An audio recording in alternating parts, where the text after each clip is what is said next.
ಬಮೂಲ್ ಶಿಬಿರ ಕಚೇರಿಯಲ್ಲಿ ಬಿಸಿ ಆನಂದ್ ಯುವ ಸೇನಾ ಸಮಿತಿಯಿಂದ ಕುಷ್ಠರೋಗಿಗಳಿಗೆ ಕಿಟ್ ವಿತರಣೆ ಮತ್ತು 6 ತಿಂಗಳ ದತ್ತು ಪಡೆಯುವ ಕಾರ್ಯಕ್ರಮ ಹಮ್ಮಿಕೊಳ್ಳಲಾಗಿತ್ತು.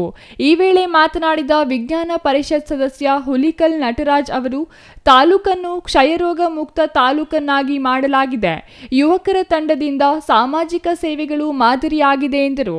ಬೆಂಗಳೂರು ಉತ್ತರ ಕ್ಷೇತ್ರದ ಬಮೂಲ್ ನಿರ್ದೇಶಕ ಸತೀಶ್ ಮಾತನಾಡಿ, ಪಲ್ಸ್ ಪೋಲಿಯೋ ಮೂಲಕ ವಿಕಲಚೇತನರ ಸಂಖ್ಯೆ 99% ನಿರ್ಮೂಲನೆ ಮಾಡಲಾಗಿದೆ. ಮುಂದಿನ ದಿನಗಳಲ್ಲಿ ಕ್ಷಯರೋಗವನ್ನು ನಿರ್ಮೂಲನೆ ಮಾಡಲು ಸಾರ್ವಜನಿಕರ ಸಹಕಾರ ಮುಖ್ಯವಾಗಿದೆ ಎಂದರು. ಬಮೂಲ್ ನಿರ್ದೇಶಕ ಬಿಸಿ ಆನಂದ್ ಕುಮಾರ್ ಮಾತನಾಡಿ, ಯಾವುದೇ ರೋಗಿಗಳಿದ್ದರೂ ಎದೆಗುಂದಬಾರದು. ಕೋವಿಡ್ ಕಾಲದಲ್ಲಿ ಕಾಯಿಲೆಗಿಂತ ಭಯಭೀತರಾಗಿ ಅನೇಕರು ಸಾವನ್ನಪ್ಪಿದ್ದಾರೆ.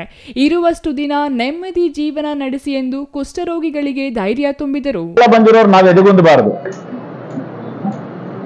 ಒಬ್ಬೊಬ್ಬಂಗೆ ಒಂದೊಂದಿರ್ತದೆ. ಒಬ್ಬಂಗೆ ಶುಗರ್ ಇರ್ತದೆ, ಒಬ್ಬಂಗೆ BP ಇರ್ತದೆ, ಒಬ್ಬಂಗೆ ಹಾರ್ಟ್ ಅಟ್ಯಾಕ್ ಇರ್ತದೆ, ಏನೋ ಒಂದಿರ್ತದೆ. ಅದ್ರಲ್ಲಿ ನಮಗೂ ಒಂದು ಮನುಷ್ಯನಿಗೆ ಏನು ನಮ್ಗ ದೇವ್ರ ಕೈಯಲ್ಲಿ 10 ಬೇಳೆ ಕೊಟ್ಟವನ ಹಂಗ ಒಂದ್ ಕಾಯಿಲೆ 1000 ಕಾಯಿಲೆದಾಗ ನಂಗೂ ಒಂದ್ ಅದಪ್ಪ.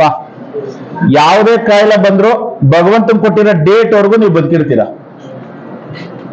ಯಾವುದೇ ಕಾಯಿಲೆ ಇಲ್ಲ ಅಂದ್ರೂ ಅವ್ನ್ ಕೊಟ್ಟಿರೋ ಡೇಟ್ ನೀವು ಹೊಲ್ಟೋತೀವಿ ನಾವೆಲ್ಲ.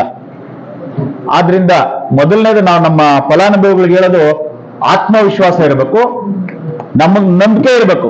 ಏನೇ ಬಂದ್ರು ನಾನು ಬದುಕ್ತೀನಿ ಅಂತ. ಕೋವಿಡ್ ಅಲ್ಲಿ ಸತ್ತಿದ್ದು 10% ಜನ ಅಷ್ಟೇ ಸತ್ತಿದ್ದು, ಇನ್ 90% ಜನ ಬೈಕ್ ಸತ್ತಿದ್ದು. ಆದ್ರಿಂದ ಯಾರು ಸಹ ಅನಾರೋಗ್ಯ ಇರೋರು ಆತಂಕ ಪಡೋದೇನ್ ಬೇಡ.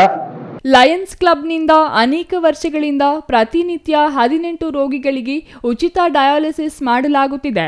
ಮತ್ತಷ್ಟು ಸೇವೆ ಮಾಡಲು ದಾನಿಗಳ ನೆರವು ಬೇಕಿದೆ ಎಂದು ಹುಲಿಕಲ್ ನಟರಾಜು ಮನವಿ ಮಾಡಿದರು.